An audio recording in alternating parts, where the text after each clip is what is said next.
realidad estoy hablando, yo he visto un país que no es el mío, ¿no? Me he equivocado.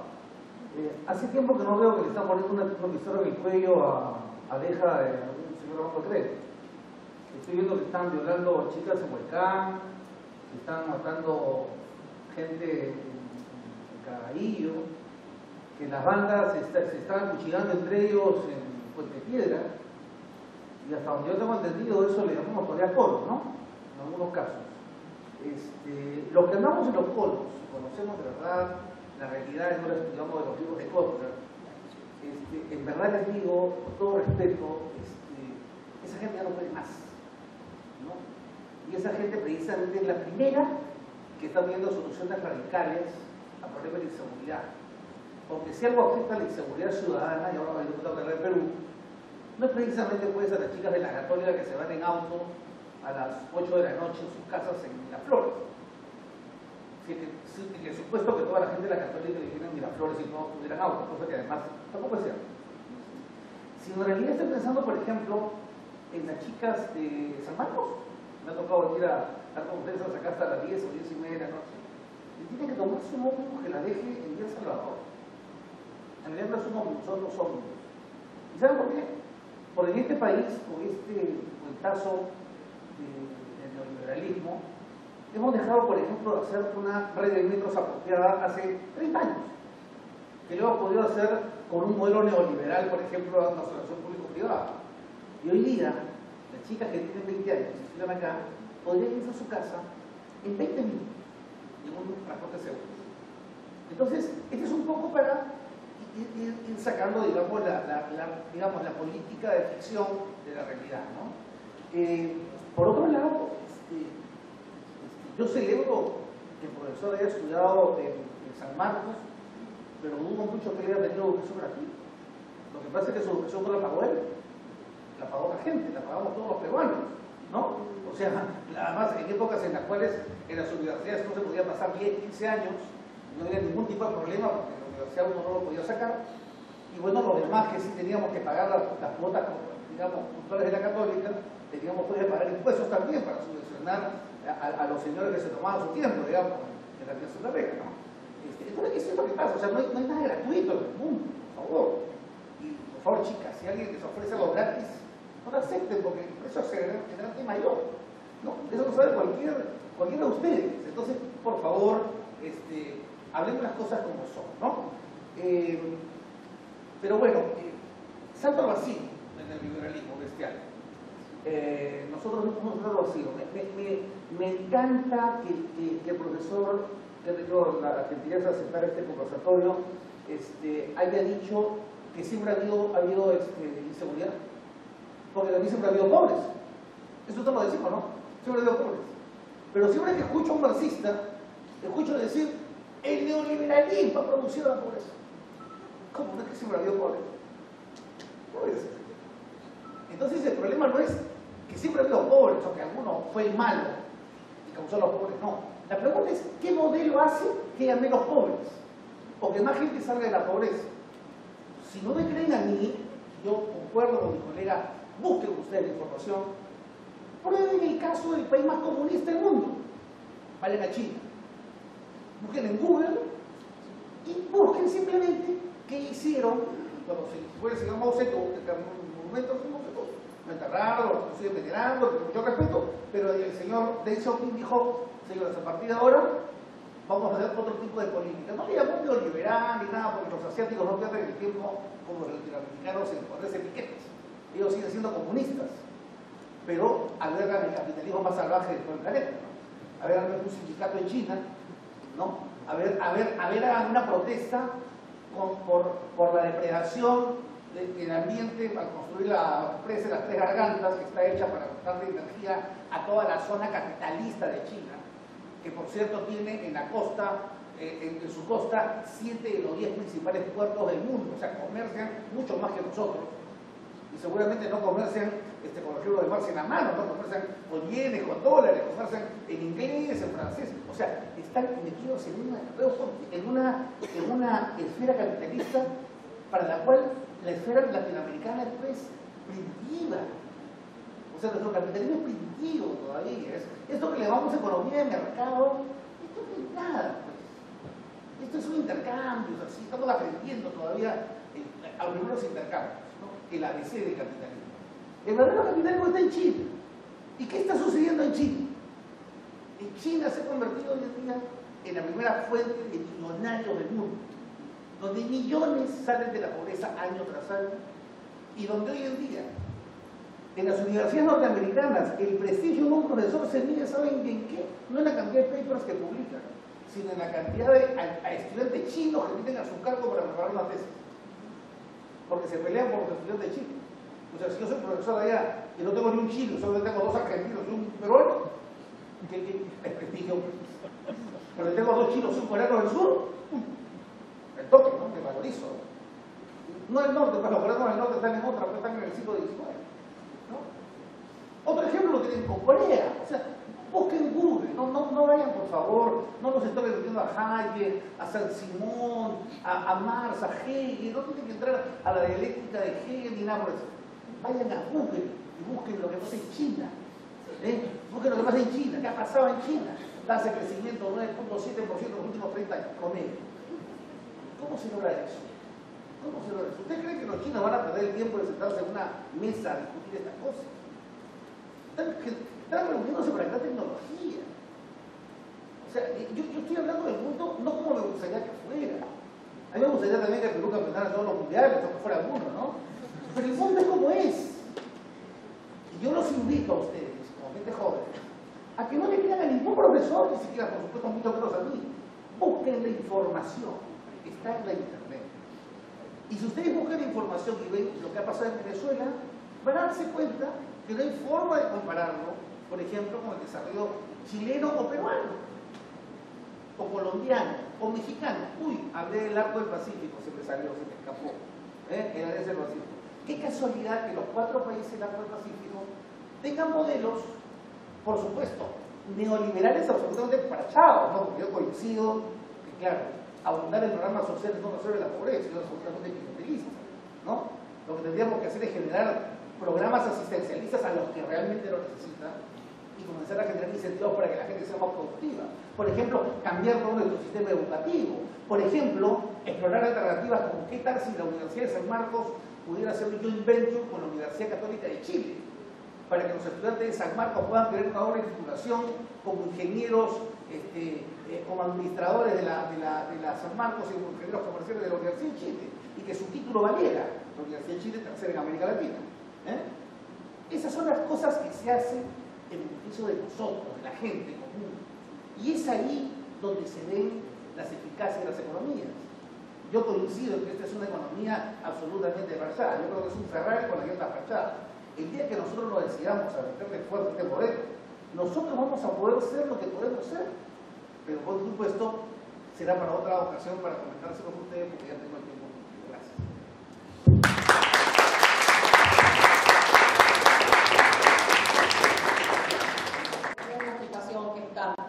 ¿No? El único medio de comunicación es ese. No se sabe, no se entera de los muertos por Facebook, de los heridos. No permiten que entre la gente, las ambulancias, los médicos a atender a los heridos.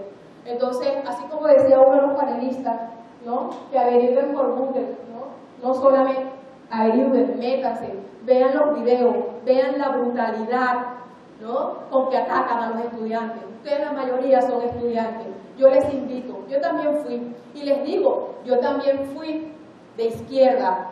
Yo venía por muchas veces por lo que yo creía que era, ¿no? Y yo vengo de abajo, como el panelista también. Yo soy hija de una ama de casa y de un campesino y pescador. Y yo me levanté estudiando. ¿Y ustedes saben por qué yo estoy aquí en el Perú? Porque yo voté en el referéndum contra Hugo Chávez Frías y después no se me permitió trabajar en ninguna otra institución de Venezuela. Porque cada vez que iba a buscar trabajo, me buscaban por mi número de cédula de identidad, pues ya busqué su DNI, y cuando veían que yo estaba, que yo había firmado en contra del referéndum, se me cerraban las puertas. Por eso estoy yo en el Perú. Yo estoy, y desde toda mi familia, porque necesitaba mantenernos. Entonces vamos a hablar, ¿no? Si ese es el siglo, ese es el socialismo del siglo XXI que todos queremos, y que queremos que se implante en estos países como estos. Yo les invito Yo les invito, métanse, ustedes son jóvenes, manejan las herramientas de internet, métanse ahí, vean con qué tanta violencia se ensañan con nuestros estudiantes como ustedes, ¿ah? Que los masacran, los matan, los torturan. Entonces, yo solamente les digo eso, yo soy venezolana y de verdad me duele en el alma lo que está pasando en mi país y que mucha gente no se dé cuenta realmente porque por encima está todo el socialismo 21. Muchas gracias, no les quito más tiempo.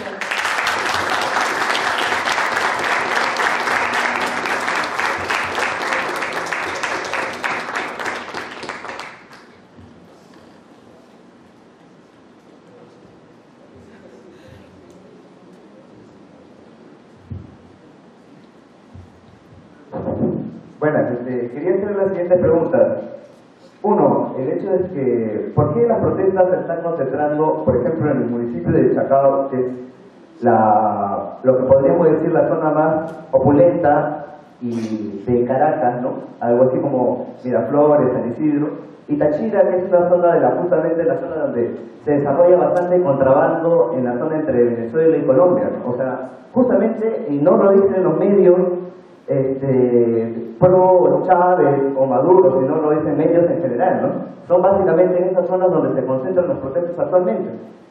Otro, ¿no? El informe de Wikileaks, o sea, a partir de lo que se ha señalado, ¿no? De Wikileaks, ¿cuál es el informe que ustedes tienen? También porque se señala que las diversas organizaciones antichavistas están financiadas por diversas ONGs que tienen ya un informe especializado que se ha señalado o que ha informado Wikileaks de que vienen desde el Departamento de Estado norteamericano, ¿no?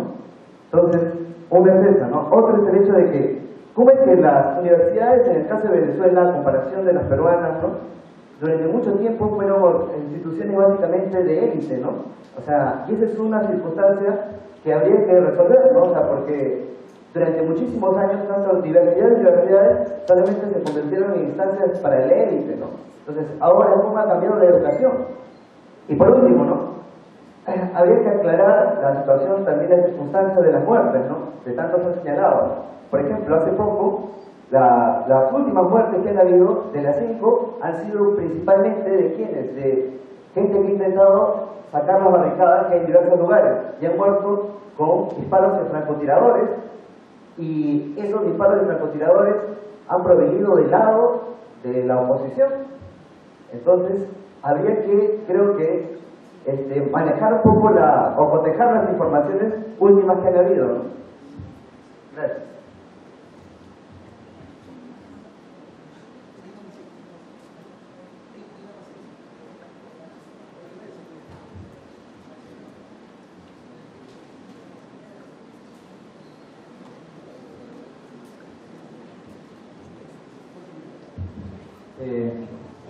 Buenas noches, voy a ser breve. Vemos aquí, quiero saludar a los bueno, en realidad diría a las personas aquí que tienen sus posturas, ¿no? No sé, el amigo Contreras si entra al debate porque mostró desde un inicio su postura ideológica. No sé si va usted también a decir, para ser parte del debate. Bueno, también a la señora que se levantó con entusiasmo, mostrando sentimientos, no hace falta aquí en Perú ir a los medios de comunicación para enterarnos de la verdad que usted, en internet, perdón, para enterarnos de la verdad que usted habla. Aquí todos los medios de comunicación a los que yo tengo acceso, solo en mi televisor, hablan acerca de un gobierno dictatorial. Es decir, estamos hablando en la prensa de América Latina, de corte que va pro sistema, siempre hablan de los dictadores, ¿no? Los malos, los que siempre son autoritarios, los que ganan las elecciones al 80% por corrupción. Pero bueno, si traemos a una persona de repente venezolana, así como usted nos puede decir de repente con la misma euforia hablando de los muertos y de los problemas pues que se aquejan, ¿no? Pero también nos hablaría acerca de los beneficios que ha dado el gobierno de Chávez también a la población. También cabe recalcar que el amigo habló de francotiradores y se está repitiendo prácticamente lo mismo que lo que se dio el año 2002 en el intento de golpe de Estado contra el comandante Chávez. Bueno, y esta es la pregunta que le hago al doctor Eugenio, economista. Nosotros somos estudiantes de ciencias de la salud, de nutrición. Al contrario de ustedes que son ciencias políticas, de repente economía, administración, qué sé yo, manejamos las cifras y está tan bien, el sistema nos va tan bien en un crecimiento económico. Nosotros, ¿por qué vemos cifras tan tristes ya de niños, de personas desnutridas, anemia en Huánuco, 46% de anemia? De cada 10 niños prácticamente la mitad tienen anemia. En Huancavelica 58%, en la selva. Es decir, si está tan bien el sistema, es una pregunta que yo me hago simple. El Perú crece, tiene un crecimiento económico bueno, pero ¿en dónde está pues? ¿En dónde está? Como que está centralizado, ¿no? Entonces, ¿está bien el sistema? Es mi pregunta, menos por eso. Y el alcalde Macías les ha hecho un monumento también. El Parque Kennedy está a los jóvenes que lucharon por la libertad de este. Los miles de jóvenes que lucharon por otras libertades, nadie los reconoce, ¿no? Es más, siguen desaparecidos. Entonces, si se dan cuenta, es político, pues, es político, ¿no? Es político. No podemos negar el carácter político. Todo lo demás es pretexto, todo lo demás son coyunturas, ¿ya? Lo han dicho abiertamente, ¿no? Con Chávez, el salario mínimo aumentó considerablemente porque en los mejores momentos del auge petrolero venezolano, cuando la Venezuela pre-Chávez, el salario estaba congelado, pero con Chávez el salario aumentó. Y claro, una economía sana debe pagar de manera justa a los trabajadores. Una economía sana debe reconocer que los trabajadores tienen derecho al sindicato, tienen derecho a trabajar 8 horas, tienen derecho al seguro social, tienen derecho a vacaciones, tienen derecho a todo eso. Eso es una economía sana. Pero lastimosamente en América Latina quienes le han dado esos derechos a los trabajadores usualmente han sido tildados de dictaduras. Y las democracias que han nacido del voto en el ánfora no le han dado esos derechos a los trabajadores, ¿no? Y esto me hace recordar algo muy personal, perdónenme que lo traiga, es algo muy personal. Cuando yo me formaba como historiador, un profesor de historia me decía, ¿no? El gobierno de Rodríguez es una dictadura. Yo toda la vida escuché en mi casa, por parte de mi padre, que el gobierno de Rodríguez era el mejor presidente del Perú. Papá, ¿por qué el gobierno de Rodríguez es el mejor presidente del Perú? Porque nos dio trabajo, porque comíamos, por fin usábamos perros muy buenos, ¿no? Si se van ustedes a Independencia en este momento, al ermitaño, mucha gente ahí dice, Fujimori fue presidente. ¿Por qué? Porque nos puso pista, porque nos puso vereda, porque nos puso costa médica. Y luego vienen los medios de comunicación y hablan de dictaduras. Entonces, eso es lo paradójico de ser científico social. Cuando nosotros los científicos sociales tenemos que cargar con ese bulto de saber que muchas veces lo que nosotros estamos interpretando no necesariamente es la interpretación del pueblo. Y que muchas veces, por eso, ¿no? Conocemos la realidad, ¿no? Hacemos una predicción de la realidad, la interpretamos, pero lastimosamente no llegamos a comprender verdaderamente los acontecimientos. Y eso es lo que está pasando en Venezuela, ¿no? Y eso es lo que está pasando en Venezuela. Entonces, cuando dicen hay beneficios, obvio, pues todo gobierno trae beneficios. Tendríamos que ir a los lugares más pobres de Venezuela y preguntarles cómo vivían antes de Chávez y cómo viven después de Chávez. Y si antes de Chávez almorzaban y querían alimentos una vez al día, y gracias a Chávez quieren alimentos 2 o 3 veces al día, pero luego desde la otra vereda, populismo, dictadura. Entonces, esto es así, ¿no? O sea, por eso le decía, es político, ¿no? Y a los políticos tendríamos que agregar inclusive hasta lo sentimental. Entonces, es difícil.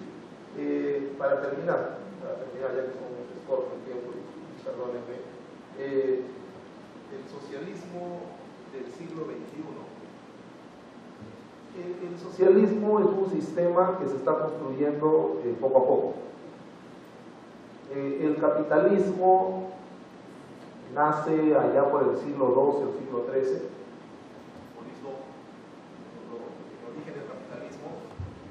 Pero, no, Henry sí, origen del capitalismo, perdónenme.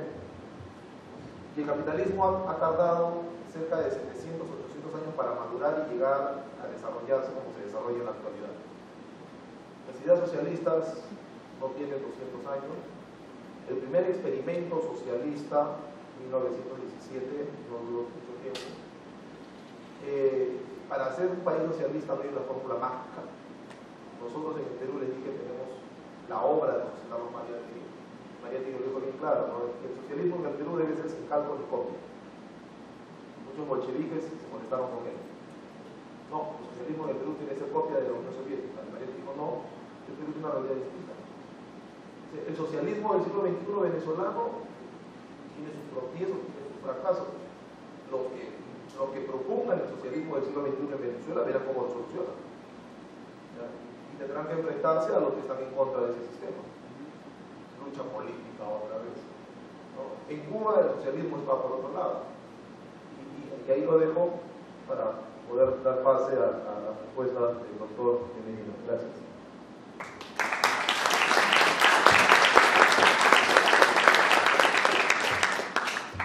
Gracias, profesor. Voy a hacer primero un recuento general, muy rápido, porque a ver, salario mínimo, ¿verdad? Ya pues. El salario mínimo no le sube los impuestos a la gente. Las economías no se vuelven más ricas por el decreto de salario mínimo, por favor, muchachos. Entendamos eso, ¿ya? No sirve.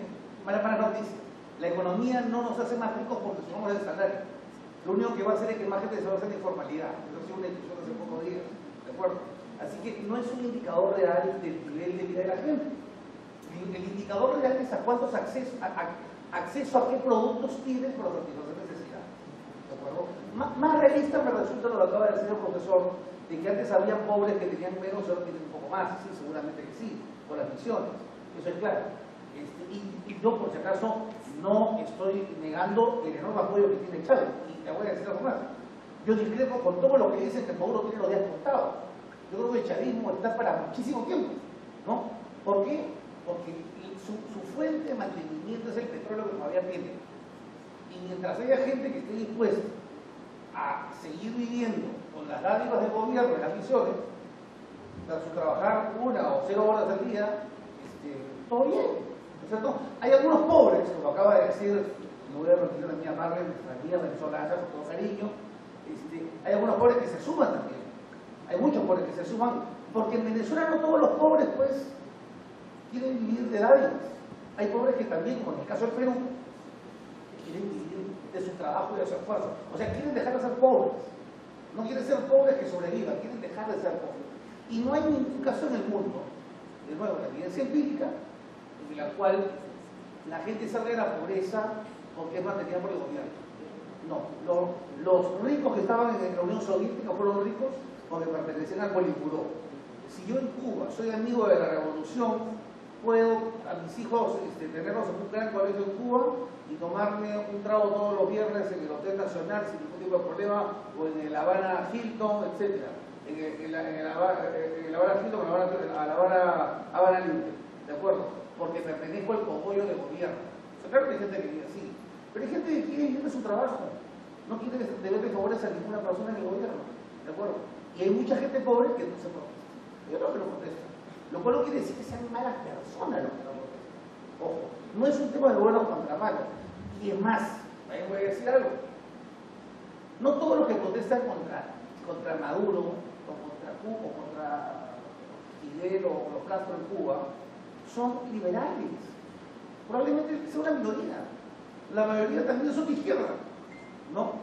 Que todavía no han entendido que en realidad el problema es que justamente es el carácter socialista del régimen el causante de la pobreza que está en estos países. Por eso hay tanto esfuerzo de parte de los propagandistas de la revolución de Chávez de decir, no es socialismo, no es otra cosa, no tiene errores el socialismo. O sea, se han dado cuenta que siempre cuando hablamos de ciencia social y nos aproximamos al socialismo, todo lo que hace el socialismo es bueno, o sea, como una religión, que es autocontenido. O sea, a ver, yo concuerdo, por ejemplo, que gran cantidad de los derechos los han dado los gobiernos duros. No quisiera ni siquiera hablar de dictadura. Porque así como a Maduro no le llamo dictador y le llamo demócrata, luego tengo que aplicar a Fujimori. ¿No es cierto? El mismo caso, ¿no? Pero claro, los científicos sociales nuestros le dicen a Fujimori dictador y a Maduro demócrata, ¿no? Ahora, Fujimori instauró muchísimos derechos en el Perú, institucionalizó muchísimas cosas, el NECOP y lo que era la SUNAT, o sea, muchísimas cosas, ¿no es cierto? Pero sin embargo, es un dictador, entonces no estuvo mal. Eso no es una visión de cientista social, esa es una visión de político. Y está bien, o sea, cuando uno hace política está bien. Yo hoy día no he venido a hacer ciencia social, yo he venido a una mesa política, ¿de acuerdo? Cuando yo quiero hacer ciencia social, escribo un paper, ¿no es cierto? Y lo pongo en una revista arbitrada, y entonces ahí sí tiene que tener cierta rigurosidad. El gran problema de la ciencia, lo que le llamamos ciencia social en el Perú, es que en realidad es un conjunto de emociones que volcamos en los libros. Y esa fue la gran desilusión que yo tuve cuando, pasados los años, releí los libros con los que estudié en la Universidad Católica, cuando me enseñaba destacadísimas personalidades de izquierda. Había gracias a Dios enormes profesores marxistas toda mi vida, y después las releí y me di cuenta que eran pues, libros llenos de cargas emocionales muy fuertes. Vas a leer clases de estado de acción, ¿no?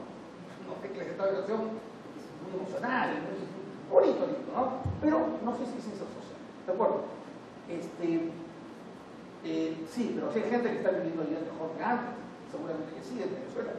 ¿A costa de qué? A costa de una economía que se está yendo abajo. Porque vamos a pensar al revés, si estuvieran tan bien, no estarían las protestas que están. O hay tantos ricos en Venezuela. Porque, perdóname, chica, si hay tantos ricos en Venezuela que llenan esas calles, Venezuela es un país en el primer mundo. No creo que haya tantos ricos en tu país, ¿no es cierto? Que llenen las calles de esa manera, ¿no es cierto? Bueno, en fin, lo otro, mencionaste algo sobre las cifras económicas. Esta es una presentación, pero no es una tesis. O sea, no quieras que me lo pueda aquí, no lo viste bien, porque acá habían cifras de los años 50, ¿no? Entonces, habían cifras de los años 50 al principio, cuando mostré toda la cifra de PBI. Lo que pasa es que no quería ver las últimas, y aún siguiendo las últimas, te vas a dar cuenta de que el gobierno de Maduro es un desastre. O sea, repito, el señor Chávez estacionó el bus al costado de Barrancadero para que el señor Maduro hiciera lo que mejor sabe hacer. No es culpa del señor Maduro, por si acaso. Esto ya venía a venir desde mucho tiempo. ¿De acuerdo? Lo que está en juego es la posesión de recursos naturales. Posiblemente sí, ¿no? A veces ya, sí, seguramente que también. Pero también está en juego la democracia, ¿no? Luego hablamos de algo así como lo que tú dijiste, ¿no? Del neoliberalismo, que se desprestigia, sí. El neoliberalismo es una frase acuñada para desprestigiar, yo ni siquiera diría el liberalismo, sino, digamos, la economía bien hecha, ¿no? O sea, la economía con las cuentas claras.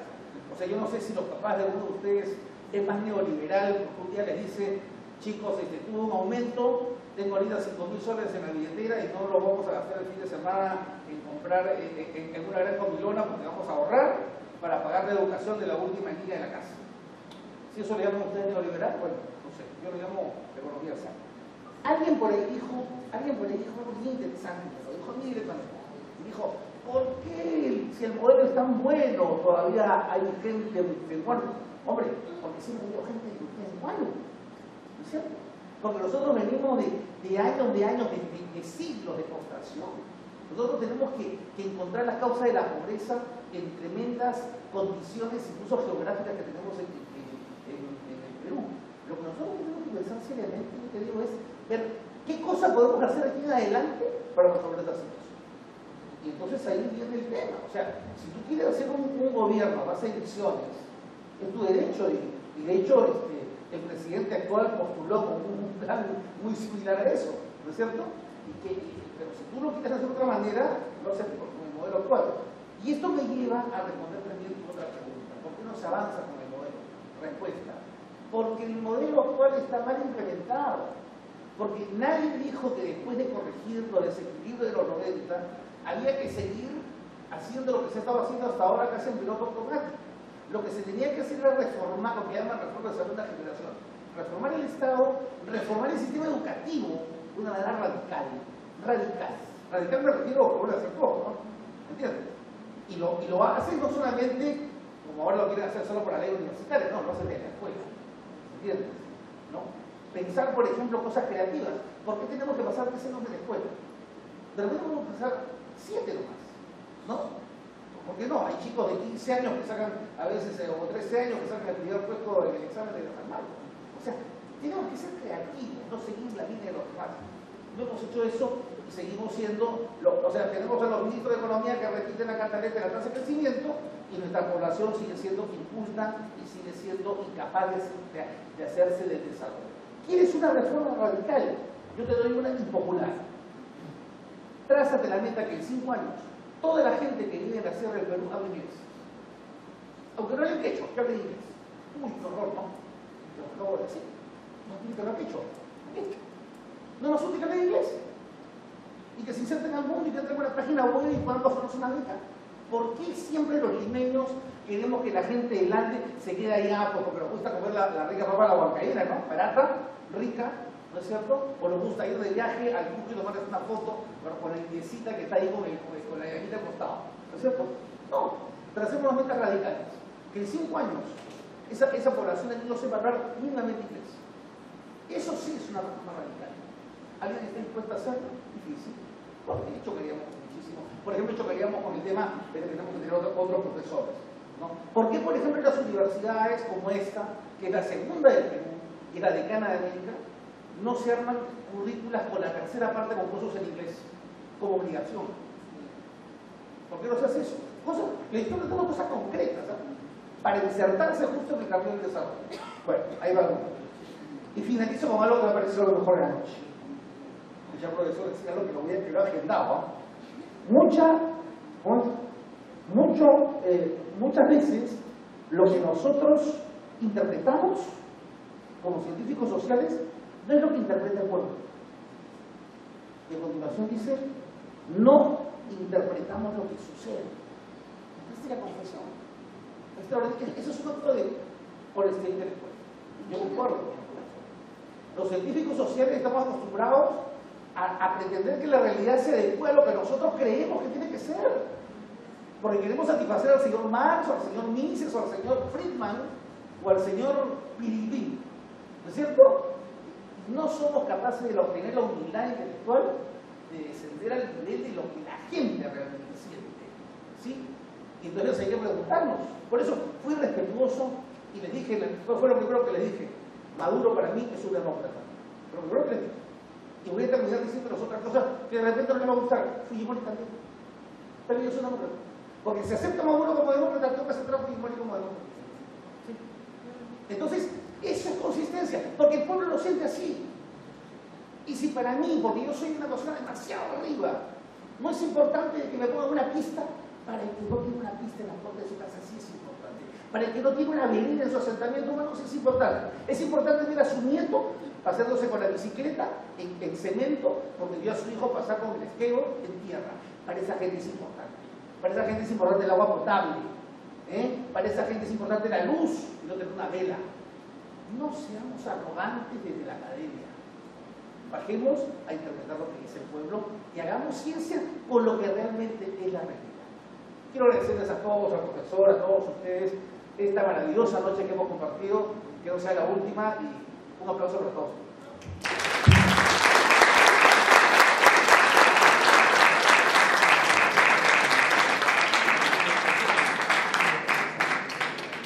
Quiero agradecer su participación. Voy a señalar la posición de enfoque liberal en cuanto a lo que sucede en Venezuela. Los que son liberales, los que dicen serlo y los que estudian y leen un poco sobre el liberalismo, se han dado cuenta de que nosotros no tenemos una receta, no pretendemos saber cómo deberían ser las cosas, sino partimos de una idea fundamental, de que la libertad está sobre todo, ¿no? Lo que sucede en Venezuela es bien curioso. Antes, cuando Chávez entrara, era un país donde los ricos concentraban la mayor cantidad de riqueza. Entonces justificaba y legitimaba a que venga Chávez, ¿no?, con una nueva visión de compartir, de distribuir esta riqueza que nadie distribuía, y era atractivo, porque nadie lo hacía. Ahora, yo veo, ¿qué es lo que sucede ahora? Veo un país polarizado. Por un lado tenemos a las personas que creen que el proyecto bolivariano es la respuesta a lo que sucede en Venezuela.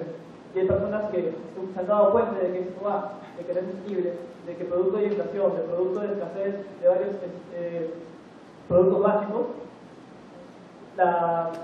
el cierre de libertad de expresión ha generado una explosión, ¿no? Entonces, ¿pero por qué sucede eso? Sucede por la sencilla razón de que el gobierno de Maduro no ha generado canales de comunicación, canales para que la oposición exprese su disconcordia, porque ellos creen que es la única solución y incluso las escuelas enseñan que ese es el camino. Es por eso que mi persona y muchos de mis compañeros de enfoque liberal rechazamos el comportamiento y consideramos de una forma tan penosa lo que sucede en Venezuela, que no haya espacios para que las personas busquen soluciones a partir de orden espontáneo. Bueno, muchas gracias.